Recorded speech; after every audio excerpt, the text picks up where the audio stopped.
I'll introduce myself and maybe we'll just get going. I'll have a hard time not getting more and more detailed, right? So hopefully y'all like that piece. So I'm going to kind of start high level, and then depending on how we're rocking and rolling, how we're doing on time, we'll see how much ground we cover today. But do want to talk about kind of the high level agenda and introduce myself. So I'm Neil Griffin. I'm a vice president here at Northspyre. Come from a construction real estate background formerly before joining William, our founder, kind of early on in Northspire's history. And it's been a exciting ride. And it's so great to have so many great clients across the U.S. Today, I guess, theme title for this is Harness Northspyre to Reduce Risks, Increase Returns, and More. What does that mean? What are we really going to focus on? I really want to show off a lot of the things that you can, ways that you can leverage Northspyre in the, let me see if I can click through slides. I'll go back one and then I'll do that. I want to show off all the ways that you can leverage Northspyre from like a portfolio standpoint in terms of aggregating and benchmarking critical cost and vendor data across your portfolio, and show you some kind of tricks of the trade there if you're not doing that today. Then want to kind of, with that kind of foundationally discussed and talked about, want to create a new project in Northspyre and talk a little bit about the budget planning, budget iteration management, cash flow planning, as well as the document control and the task and milestones that you can leverage, all these really advanced and powerful tools that you can leverage with Northspyre in kind of the early stages of projects to really set a really strong I'll use a building term here, foundation for your project success. So, and I'll kind of hit on that in a second again, because it's more explicitly detailed on my, in this little quick deck that we're going to just set the agenda with. Just quick things, right? Like, you can ask any questions in the Q&A. If we have time to answer them, I will. If not, obviously your customer success manager or our real estate transformation consultant will be in touch with you. Just a reminder, right? If you ever need something on the fly, our RATCs are constantly, they travel to go meet clients, they're on calls. So if you need a quick response, I encourage you to either, there's the help button on the website or inside the application, as well as we have the concierge@northspyre.com email address, which is kind of like our help desk. And that's manned constantly, and our response times on that, I think, are typically within less than 5 minutes. But I don't want to over promise and under deliver there, but it's really fast. And then this video and the recording will be indexed in our knowledge base, which is kind of a self-serve FAQ for pretty much all things Northspyre. We try to keep it updated as quickly as we release new product and add functionality. That's always a task for us, but we've done a good job of really getting it kind of on par with all the great product functionality that we've built over the last 7 years, coming up on our anniversary in 30 days. So, I just not to hit this again, but portfolio cost and vendor benchmarking, we're going to talk portfolio level, then we're going to dive into kind of how you leverage that on a new project, and then kind of complement that with some of the more qualitative planning tools relative to the schedule and task and the document control and sharing. So I don't know what else is in this deck. If you haven't joined these, I hate to do so much administrative work here at the beginning, but we're trying to eliminate admin work. But we've done a lot of training sessions here, kind of kicking off this webinar series, and they're going to continue to be more. So stay on the lookout for these. If you like what you see today, and you want another kind of quick 30, 45-minute quick hitter with one of our team members, maybe me, there will be more of these to come. They're happening pretty much weekly or twice a week. So let's dive in. I do encourage you guys, if you want to, log in and kind of follow along, so you can kind of go down the click path that I go down. I think obviously that's a good way to kind of really learn the product and kind of get sticky with what I'm showing you. I'm a relatively advanced Northspyre user, so if you like the advanced stuff, you're in the right place. I'll try to slow down and simplify things where I can. I mean, the product's simple, but obviously I want to kind of speak to a lot today as we go through here, and it'd be great. Obviously, I think you'll be able to keep up if you're following along. You should be able to, otherwise I'm not doing a good job. All right, let's do it. Let's see if I can get, and I'm gonna give you all some homework at the end, but we'll talk about that later. Let's get into the good stuff. So if you're logging in, obviously go to Northspyre. Hopefully y'all want to know to do that at this point. Go to the website, log in, northspyre.com. And you're going to land on your portfolio manager, right? This is the first place you land when you log in Northspyre, the outer layer of the onion, the 30,000-foot executive level view across your projects. So, I don't know if any of y'all ever clicked on this analytics suite, but I encourage you to do that. And before we do that, I want to talk about like those of you that have lots of projects, right? And what we're going to focus on here is the ability to aggregate and benchmark data across projects so that you can drive some kind of insights across your portfolio to make more informed decisions on future projects. One thing that everybody's naturally thinking is there's probably like some apples and oranges in your portfolios, right? You don't want to necessarily put them in the same basket and measure them. So if you're not already do this today, I want to start with the portfolio groupings in Northspyre. And if you don't have these today, kind of talk about what these do. So basically, when you log into the portfolio manager, it's going to load all of your projects in Northspyre, filtered by what stage they're in. So I'm just showing these 5 projects, but I could add in this due diligence project, so we'll reload. We'll add this other project. We'll have 6 projects here. But all of these projects, right, they could have different asset classes. They could be different project types. They could be CapEx. They could be ground up. They could be different states. They could be different start years, different completion years, whatever it might be. So when you start thinking about benchmarking data across the portfolio, you're probably thinking, okay, I don't want to, be comparing a multifamily project with an industrial project. Obviously, that's a probably bad example. Not many people doing both of those. Some are. Based off of your portfolio, there's probably different kind of subsets of your portfolio in terms of how you might want to split things up. Really easy to do in Northspyre. First off, you'll be able to tell if you have these today, because in this top right corner, it will say no portfolio groupings, whereas with mine, I have this little drop down. And if you have the no portfolio groupings or you see this drop down, you're like, oh, this is old, I want to update it. Super easy. So easy a caveman could do it here. We got this button that says add/manage portfolio group. So go ahead and click that. And this is where you'll be able to see, the existing groupings that you have. You'll be able to view that, you'll be able to click in, rename, add other projects in your portfolio as part of this grouping. It's as easy as just selecting the project. So these are basically all the projects. And then you would just hit add.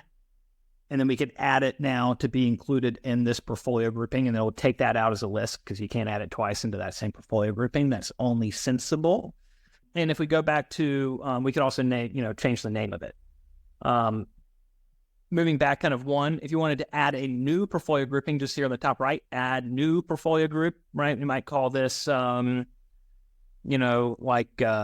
call it, Sean's on the call. So let's call it, Pennsylvania, multifamily portfolio, right? And call this a geography. And then, I've created that grouping, and then we could just add projects from, our portfolio that kind of meet that criteria or should live in that bucket, and we can add them in. And if we go back to our portfolio, just go back to the portfolio summary, it's going to reload the portfolio manager. I could have clicked up here on the top navigation, just back to the portfolio manager as well. And now, you get a couple things. One, if you're just sitting here like Monday morning and trying to see what's going on with the projects across your portfolio, you can easily just slice and dice. Sorry, I have a super admin account, so some things load a little bit slow on my account because it's like a lot of data it's sifting through. So hopefully y'all find the application really snappy. But now I can see that, hey, Pennsylvania multifamily, right? And if I wanted to drill into that, right now I can just look at that specific subset of the portfolio. Mark, good questions. These are I'll just go ahead and answer this. Mark asked about are the groupings visible to all users or specific to the user logged in. It is specific to the user logged in. So it has that kind of flexibility on a user by user basis. We do want to do some things long term relative to maybe having like a kind of in our like a enterprise type setting, be able to kind of define portfolio groupings across everybody in the organization. But that's a good question. And one thing to remember about kind of just generally org admin stuff, the users that can see projects in your portfolio, the user has to be granted access to that project in the first place. So it's just another, keep in mind if you're like thinking about, hey, I don't want this project manager to see all of the projects in this portfolio grouping, right? They have to be granted access to those projects in the first place. So just one other thing wrinkle to throw on there. So again, right, I guess hopefully 2 birds, 1 stone here. One is just like, if you've been on Northspyre a while and you got a lot of projects and it's like showing you a bunch of old projects that you don't want to look at, or you want to focus in on a specific subset because that's, maybe what you're thinking about today, or a regional VP or something like that. Really easy to do that. But importantly, where I want to kind of build this up to, right, is this, how that makes the analytics suite in Northspyre more powerful by making sure you don't have, when you're looking at kind of benchmarks across the portfolio, you don't have different, combinations of projects that shouldn't be in the same grouping together. One thing to know, I'm going to get into the portfolio groupings today, the portfolio analytics suite, and you're going to see all the things that Northspyre could do today. A lot of good stuff coming on this. Hopefully, maybe I'll just say a long time frame to make sure I don't upset our product team. But the next product set that we're working on, there's going to be some really great stuff around the analytics suite that will even add on additional functionality to this. So just if you like what you see today, you're going to love what's coming tomorrow. So up under the analytics suite, there's kind of a couple things to drop down. I'm going to spend time in kind of two main key ones, the cost analytics and the vendor analytics. You can kind of peruse around at your discretion. The cost analytics, pretty simple, right? Basically, what it's going to do is it's going to look at all of the projects that you have in Northspyre, and it's going to take all the budget lines that you have across all of your individual projects, and it's going to normalize them all together, roll them up on a portfolio level, and then allow you to sift through every different development cost you've ever incurred to get, these high-level benchmarks in terms of average project cost per square feet, even with drill downs to like, hey, I wanted to see the actual contracts that we had on against this line item on this project. Again, the kind of same kind of methodology that you feel like on that individual project level, like when you're in the anticipated cost report with Northspyre and you click into a number, it all traces even up to this portfolio level. So, the data is really credible and you can kind of touch and feel it. It's not just numbers on a page. Like for instance, I'll drill all the way down to an invoice and see the PDF, contract document, all that good stuff. So basically it's benchmarking that data together. One of the things that's coming, right, is today we're only normalizing things at a portfolio level relative to cost per gross square foot. But we have added all these new unit types over the last 6 months into Northspyre. Unit, cost per unit, for our multifamily clients, rentable square foot.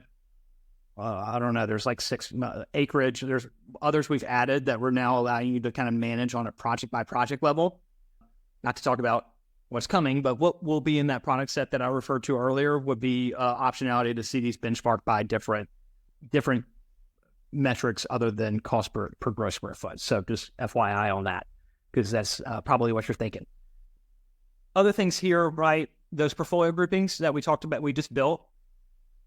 You can use those same groupings here to them. Now, if I just want to look at architecture cost on, what do we do? The Pennsylvania multifamily projects. Boom, we can do it. It has the same 2 projects in it as the data that I had. So doesn't really yield any different result here, but wanted for y'all to be familiar with that. And I'm just have some kind of a pretty thin data set, at least what I'm showing to you all on the front end. You can download things to Excel. So just FYI that exists. But all this information just rolled up in real time at your fingertips. Some of you are probably wondering, well, one of the things I love about Northspyre is that depending on the JV partner, depending on the project manager, when we value flexibility to be able to have like different budget lines or different budget line names on an individual project by project basis, or maybe a different client, because I know one on the call is a owner's project manager. You have that flexibility in Northspyre so that like on a project by project level that you can have budget lines named different things.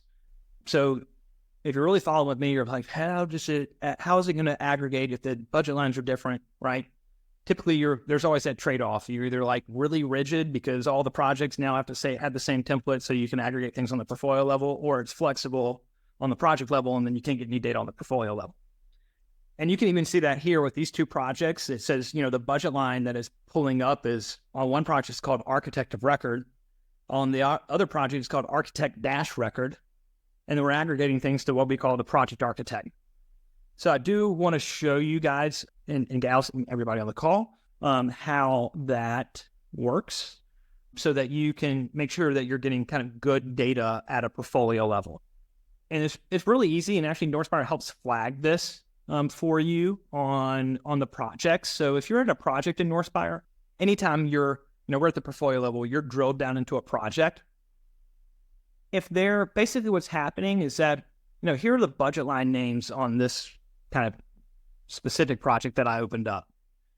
And this is like when you run a report on this project, these are going to have the names, the names of the budget lines are going to appear, whether it's a draw request or whatever it might be, anticipated cost report. So kind of the common nomenclature for how the budget's going to appear on that specific project. We're running a pretty cool model in the background where we're helping flag basically budget lines on projects that don't seem to be mapped to the correct budget line, what we call type, on a portfolio level. And so I'll show you, with acquisition costs, it's all clear. And it's because if I hit edit there, and by the way, this will kind of yell at you in different places of the application. Hey, 13 budget lines require review. Just follow it, review and budget categorizations.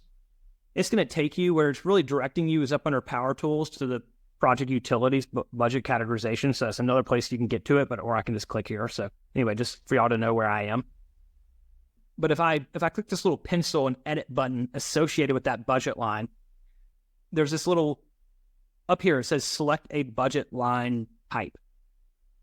And basically there's all of this library basically of structured cost codes, budget line names, unique scopes of work, however you want to refer to it. That's a consistent list across every project so that you can associate, hey, it's called acquisition cost. This is the name, I can edit it. I can say acquisition cost, hey, yo, if I wanted to, or I'm not going to do that because that's silly. But I can associate it with basically any budget line type I want at a portfolio level to make sure that, again, kind of like the portfolio groupings that you had the projects in the right grouping, but now the budget lines are rolling up in a sensible way at a portfolio level. And when Northspyre sees that a line item on a project might not have a accurate budget line type, we will, obviously this would be hard for you to have X-ray vision into in your day-to-day basis. So we gave you some X-ray vision goggles, a metaphor for today. I'll probably come up with another one where we'll flag that in red as flagging 13 line items on this project where you might want to edit it and check that the budget line type is correct. Or in this case, bank and mortgage broker fees is associated with brokerage. That could be accurate, right? And you could say, I do not want to change my selection, right? In the sense that you were using brokerage for some type of leasing and brokerage and not, some type of capital markets bank, fees. But if you wanted to change it, right, I could also change it to something else where it's going to give you basically, it's pretty smart. I can't explain how this works, but proud that we built this, where other budget line types that have a higher degree of probability that it's a match. So hey, maybe we'll call it the mortgage broker fee for the acquisition loan. And there's going to be a similar thing for the construction loan as well. So I could probably find that. But anyway, we'll just call it acquisition loan or mortgage broker fees, update, and boom, it kind of reconciles that difference. And, 13 budget lines requiring review went down to 12. So all said, I think it's, I know most of the audience on this call, more kind of senior development leaders, executive leadership. It's something that I would, if I were you, I wouldn't necessarily do myself, right? Even though we made it pretty easy, but I would flag it to your team and development managers or directors of development, kind of whatever ladder you have in your organization, if you have one, to make sure that, your team is aware of this functionality and the value that you guys can get at the portfolio level. And just that y'all are being sensible and have some kind of common thought process and methodology to how you want to aggregate and benchmark things at a portfolio level. So hopefully that was good. Feel free to just yell at me in the Q&A if I'm confusing folks. But I did want to cover that because that's a big kind of common question is hey, how can we want to get value from all this data? Well, one, make sure your portfolio groupings are too good. And two, we're giving you these helpful tools on the budget line structure to make sure that you're tagging things correctly at a portfolio level. Take advantage of it.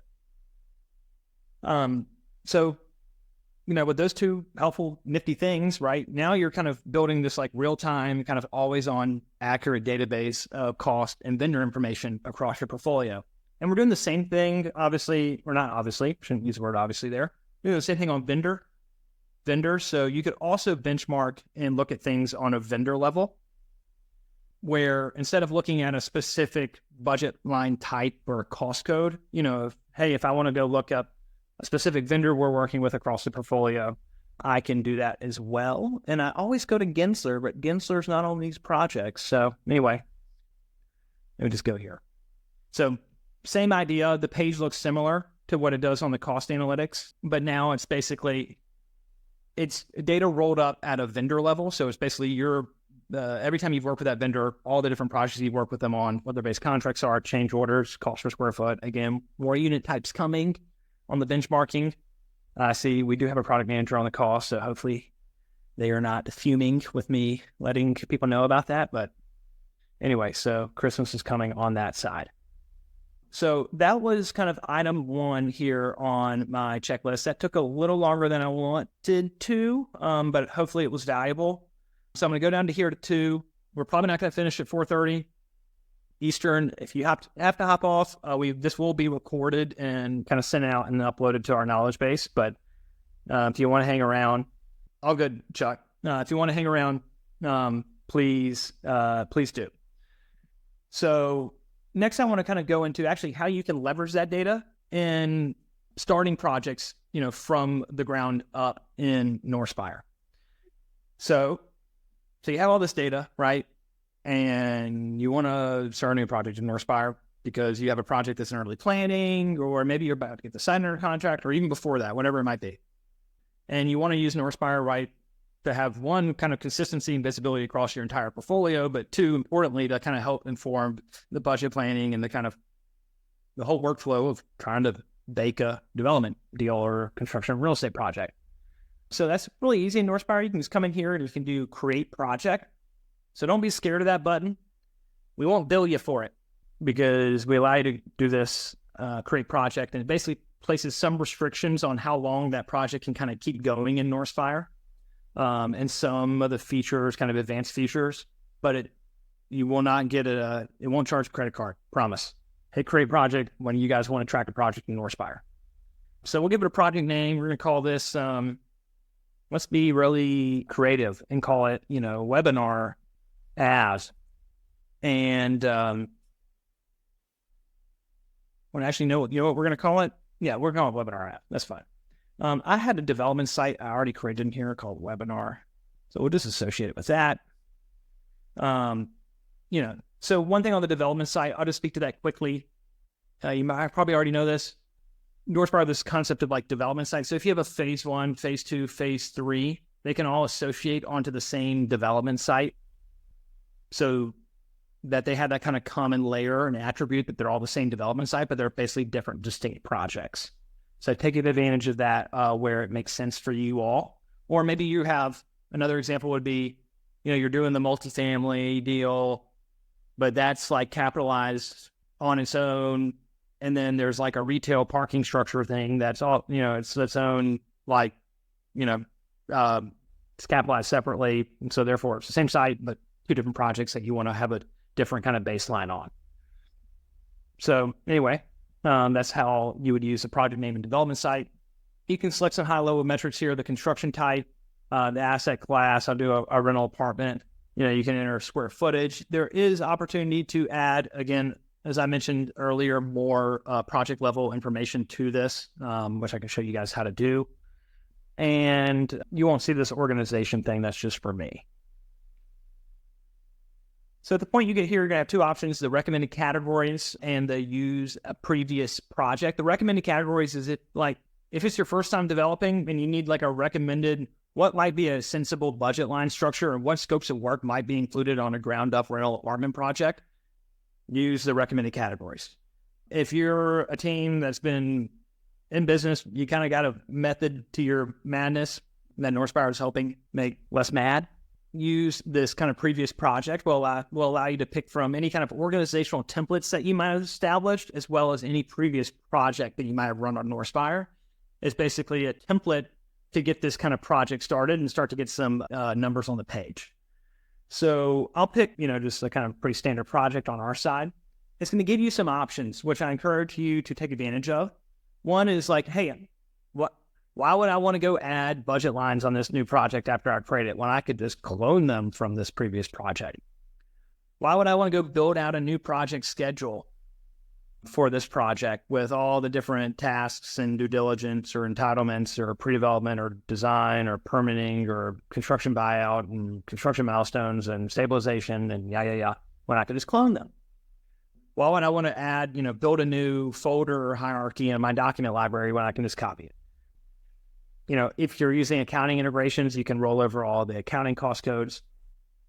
If you put together a draw schedule for that last project or spending curve, why not use it? And then you finally have a choice basically to pre-populate this budget with basically budget values, like kind of just a starting point for what the budget might look like on this project. And what it's going to do is going to take the cost per square foot of all of the budget lines on that reference project and multiply it by the gross square footage on this new project. And again, we'll add some more fancy things to that on units and stuff over time. But today that works on a cost per square foot basis. And so anyway, wanted you guys to know that. I created a project doing that earlier, so I'll kind of toggle to that in a second. But this one, I'm just going to create a blank project. I'm not going to put any budget values on it. So it'll take, maybe 5 seconds, 7, 8, because it's doing a lot of hard work in the background, right? It's creating your project schedule. It's creating spending projections, creating all your budget line structure. It's creating, what else is it creating? Your document library. And now you have this kind of one, again, you've created a project in Northspyre and you have this one kind of command center, right, to see this project from cradle to grave through its development life cycle. The first place you land, right, when you create a new project is this tool. It's called the Early Budget Planning tool. If you've never been here before, it's a pretty cool tool. It's actually a really awesome one. And I'll just show you, like, if you're normally seeing a project and it says, give it 1 second, anticipated cost report up here at the top. That's because probably one of two reasons. One, you're probably using that part of the product for a reason, because it's a project where the original budget's been established. Everything that you need to be managing is like a approved budget change or a reallocation. You're more focused on forecasting. It's later stages of pre-development and construction. But if you're before that in the project and you're the early kind of life cycle of like, you're trying to put the budget together, you're trying to actually see what a thing's going to cost, you're trying to manage different scenarios of what the budget might cost, probably should be in the early budget planning tool, which is basically just consider them like on a timeline in terms of a project life cycle. If this is, I don't know which way y'all see me, but anyway, if this is the beginning of the project, kind of like early project planning, most people, early budget planning, that tool should be basically generally used up until you close. You could look at like different things. One, it could be like an investment committee where y'all say like, okay, this is our budget, or a JV agreement or a construction loan. And there's some ability to kind of toggle back and forth during that period of the project, but then it will kind of bleed into, at the point where the budget's approved, into like using the anticipated cost report as kind of main tool to kind of manage the forecast moving forward, which I think everybody's really familiar with that part of the product. But I want to spend just a little bit of time talking about the early budget planning tool today. Don't want to get into every nuance related with what you can do with this tool because mostly time constraints, but hopefully we'll circle back, and obviously feel free to, if it's your first time seeing this, meet with your real estate transformation consultant to learn more and see how you can specifically leverage it across your portfolio, because there's a lot of cool flexibility. This can solve like a lot of different problems for teams. So as you see here, right, when I created this new project, it copied over all that budget line structure. That's great. I don't see any errors on the budget line types that you saw earlier. That's great because it also pulled over the budget line types. So you don't have to worry about going to make sure the tag goes all appropriately. So the data that accumulates on this project rolls up accurately on a portfolio level. And if I was to just toggle quickly over to the document library, right, you'll see that my document structure, document folder is already kind of built. It's same thing with my project schedule.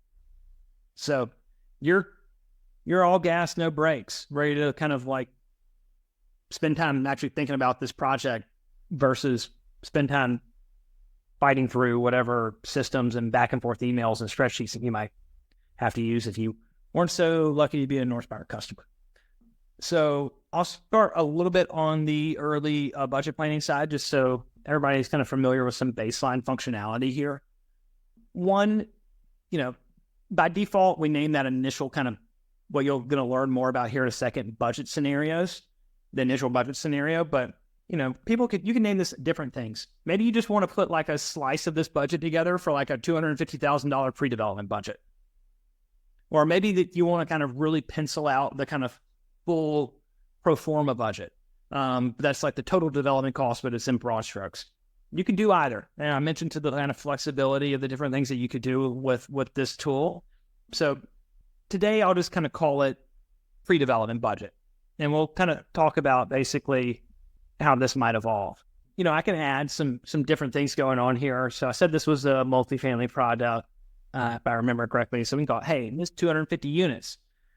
This is, let's make the gross square foot a little bit more sensible. So we got 250 units, gross square footage. Let's just call it 250,000. And we'll call rentable, 225,000. Anyway. Kind of small. One studios, 1 bedrooms, some 2 bedrooms kind of thing. And call it like a little 3-acre, 4-acre site. So there's some of the additional unit types that I mentioned earlier that you guys can leverage. So, and just so you know, I hit edit here and I got this little pencil button here that allowed me to toggle that.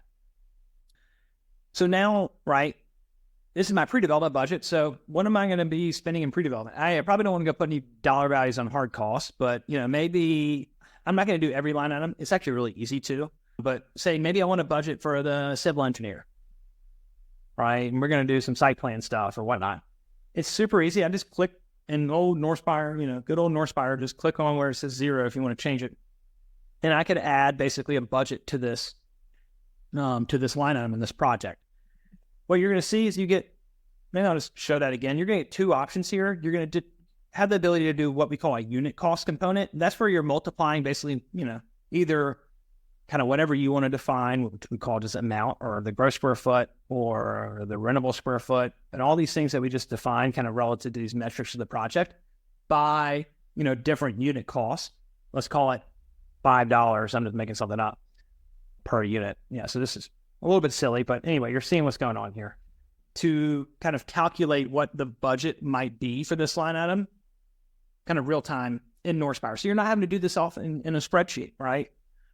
And you have the ability, even on that level, right, to get, more granular. So maybe you wanted to think about this, hey, I want them to do a site plan, maybe I want them to do, maybe they're just going to cite, feasibility site plan. Maybe there's going to be a couple of different tasks as part of their. No. All right, I'm playing with things.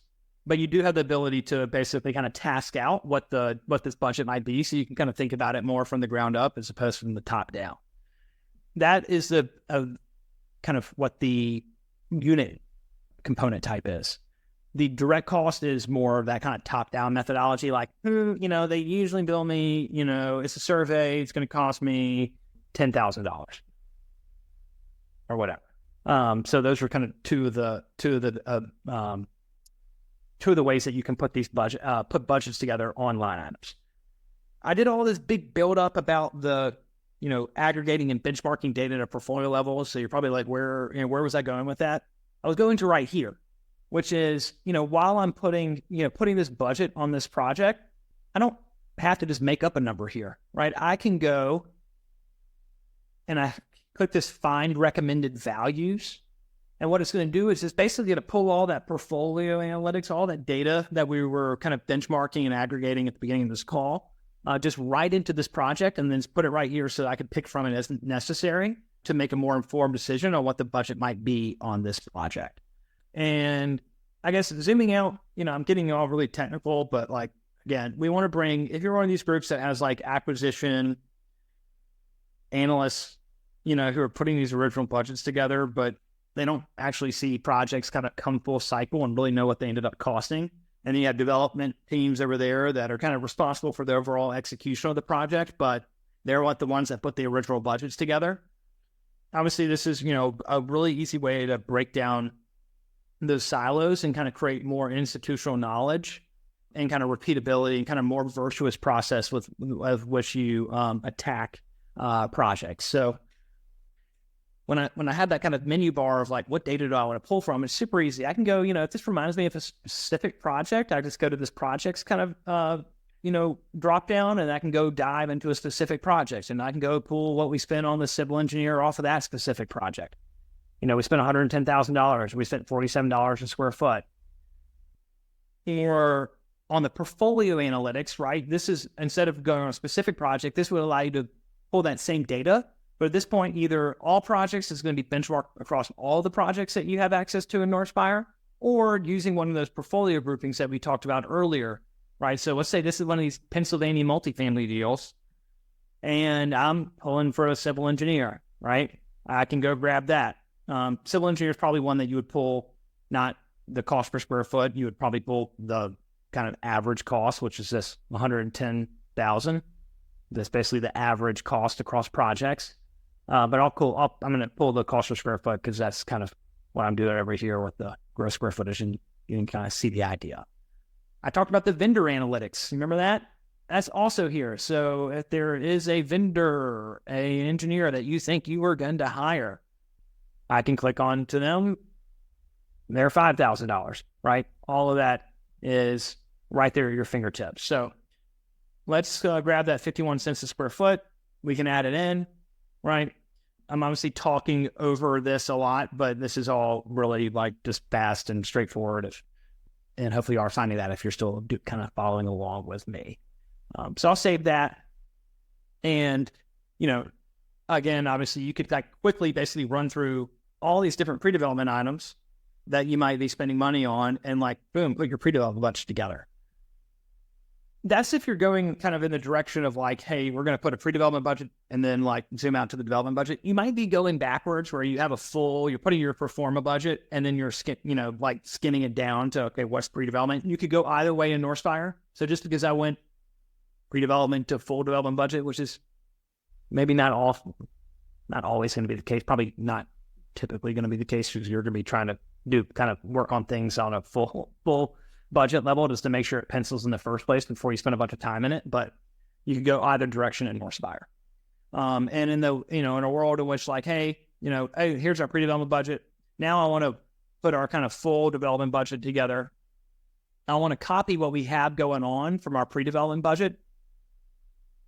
Let me show you what I'm doing. I'm hitting add budget scenario. What I can do at this point is say, let's imagine I had a $250,000 pre-development budget, and then I wanted to start adding on construction costs on top of it and kind of other ancillary costs. I can just select that pre-development budget and then copy it, and then I'll create a new scenario, which we now have named the development budget. The one thing that is different here is because I added, what did I do? Oops, I know what I did. When I went to this development budget, cool thing, you see how the gross square footage is 100,000, and I had it as 250,000 over here. So there is that flexibility to have different sizings across scenarios. And so what you saw is that the budget value is actually not exactly the same. This 51,000 is 100,000 times that 51 cents a square foot. So I didn't even mean to show you that functionality. I told you this tool could do a lot, but there you go. You can see that say your scenario it's not pre-development to full development or pre-development to schematic design to design development, but it's, hey, what if the building's 200,000 square foot? What if it's 150,000 square foot? You have that same, you can do that with this tool as well in Northspyre. Where do we want to go? I'm going to delete this development budget is what I want to do first. Oh, we got some budget lines we need to flag. There you go. There's your Northspyre X-ray goggles. Let's talk about like maybe you were putting a pre-development budget together, but you also wanted to couple that with like a spend schedule where you wanted to see, we're going to put up $250,000, $500,000 in kind of like just initial kind of equity into this deal. What can we get done? When are we going to need, when are we going to spend it? We're going to spend it in the next 6 months. We're going to spend it in the next 12 months. We're going to spend it in 3 months. How far is it going to get us kind of runway into that deal? That's a really easy thing to answer with Northspire's cash flow projections. So this is basically setting kind of the broad start date and end date for the project. So let's say the project starts on the April 15th, and it's going to go to December 31st of 2025. It's going to look kind of silly because we're talking about spending $118,000 at this point, $127,000, excuse me. But what it's done is basically it took one of those options I had in that original kind of create project menu was to borrow, just to copy the cost code, the curve types from that previous project. So what it's done is already actually applied those to the budget on this project and built this nice little kind of month over month, or even if I want to look at it on a quarter over quarter basis, spending projection on this deal. Of course, you can change things. So that civil engineer, right? Like right now, it's basically saying it's going to spend over the entire life cycle of the project. But, hey, there's a good chance it's really going to go, it's going to start now, or I'm going to make something up. And it's going to only go till the end of this year. Let's just say that. And you know what? They're probably just going to bill us kind of month over month in a pretty equal amount because that's what's going to go on here. So you have this flexibility to basically build this forecast in terms of not just what the budget's going to be, but when you're going to spend it on the project. And what you're going to see is that I do that. Now I'm in that quarterly view, but maybe we go to that monthly view. And I need to stop clicking the right side of my trackpad. Now we see, hey, this overall project cash flow, right, is now only informed just by, one budget line. But that civil engineer, which we're going to be spending basically equal installments of that $127,000 from April through December, that comes out to $14,166.67. So obviously, if we would have done this exercise in a more full manner, right, we would have put budgets on the, geotech, legal, maybe some early design, architect, other line items, you name it. I could probably keep going, but I won't. So you'd probably have a more informed curve, but we just put kind of one budget for geotech here. Let's keep rolling. Let's say this civil engineer, right, we want to go get them working on this site plan. So I'm going to transition a little bit out of this kind of quantitative, budget planning, analytical budget planning, spend planning, to more of the qualitative, let's get rolling. And that's really easy to do with Northspyre because guess what, right? That schedule, it's already there, right? And in my template schedule, at least I hope I had it, we have site plan, preliminary site plan as one of the tasks in our schedule. Of course, right, we don't populate dates automatically when on this new project, right? But all of the dependencies and the relationships between, the schedule items that you kind of used from the previous project are there at your, are kind of already cloned over to this project. So maybe I'm like, I want to put this start date on this site plan. They're going to start on this April 15th and they're going to go till, the preliminary was that I want it by May 31st, whatever. Pretty cool, huh? So, of course you could pick up the phone, right, and call your buddy and say, hey, need you really work on the site plan. Here's the site. It's going to more or less look like this last deal, whatever. But cool thing with Northspyre is that you can actually control some of that communication just directly out of Northspyre. I'm kind of skipping maybe Another step that you would do here with the bid management and actually soliciting an RFP, which we've covered in a previous webinar. So, if you're really using Northspyre for all of its value, you're probably also sending an RFP to one or many vendors for that scope of work to drive down cost, right? Based off of a more competitive and analytical kind of bidding situation. But I'm going to kind of put that aside today and focus more on like, hey, let's say we know who we're going to work with and we're giving them like a task that they need to complete. So with Northspyre, one of the cool things is on that site plan, I can, you need to do this down kind of below the Gantt chart view. And I come find that site plan item. If I click this little edit button next to it, I can actually share this task with a vendor on my project. Sean, you can manually enter cash flow projections, by the way. So that was a good call out. Sorry, got a question in about, I was using the curve types earlier for putting the spending curves together. You can, like if the general contractor gave you their own kind of construction draw schedule, you can enter that in Northspyre. So Sean, if we'd be more than happy to sit with you all on that. And work with you guys on that. The permissions. Basically what I'm going to do is I'm going to share this task. I'm going to notify this vendor that they have a task that they need to complete. Super easy. It's going to pull, hey, here's this vendor. I want to share this with Joe Vaughn over there. Share. Great. Yes, I want to share kind of all the things that are going on with that task.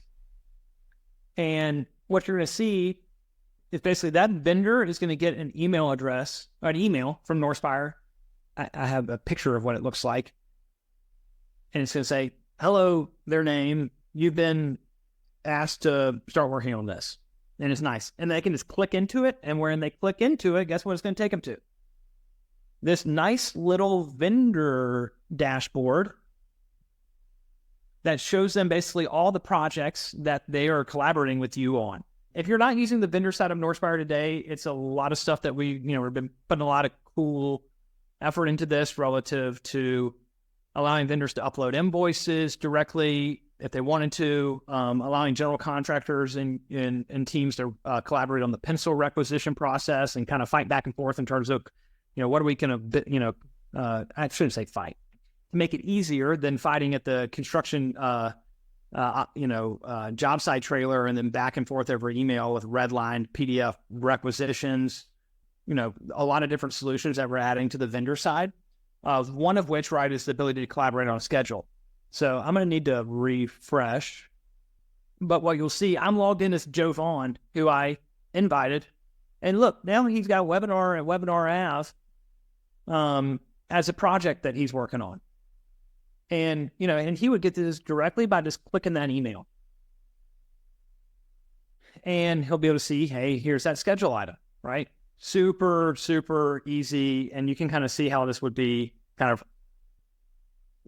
so on and so forth across whatever task and milestone you might want to be working on in your project. So let's say you get that document, right? You get that site plan. There's some things, Joe, you could add in here, but what I want to focus on, right, is like, say it just ends up in your email inbox one day and you got it. And it's a document that you want to save, right? And you want to be able to associate with your schedule and be able to mark the schedule complete, all that good stuff. Super easy to do. One, again, Joe, I might have a permissions issue, sorry. Joe could edit and update that task was complete. I won't show that today just because I run into that little issue right there, but maybe we'll show it a different way. Say the site plan ends up in your email, right? And you want to get into that project in Northspyre. Really, really easy. We can just, you could email it directly to that project email address, which would be webinarav@docs.northspyre.com. Or I just happen to have it. Maybe we'll do that. We'll do that. Actually, you know what we'll do? We won't put it to the data inbox. We'll just go direct into the document library. So, hey, like I have this folder for, these drawings, and I'm going to upload a file. And here is that site plan. I downloaded a site plan. It's over here on my desktop.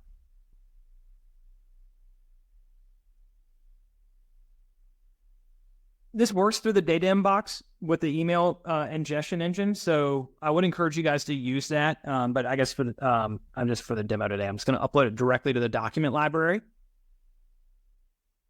The cool thing is, and it's going to upload here in a second when I hit upload. Assuming I hit upload. There it is. The nice thing about this is I actually can edit this document and I can associate it with that site plan task. Preliminary site plan. I've got it. It's 100% done. Right? So now not only do I have the document in here, it's saved, right? I can share this back with Joe, permissions. I can go back to Stellar. Now Joe doesn't only have access to the task, he has access to the document as well. Kind of vice versa there. But if I go back to my schedule, and I'm going to wrap up in 2 minutes. If I go back to my schedule,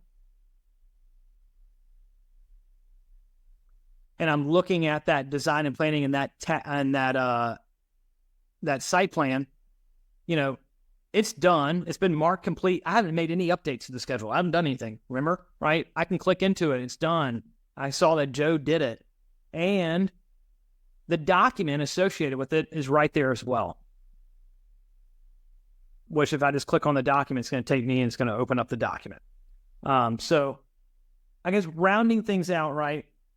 We covered a lot today, and some things that I want everybody to maybe think about, and hopefully that you've learned today, and I did a lot, which I thought I'm always tempted, is how to leverage Northspyre to aggregate and benchmark all this development costs and the vendor performance histories across your portfolio.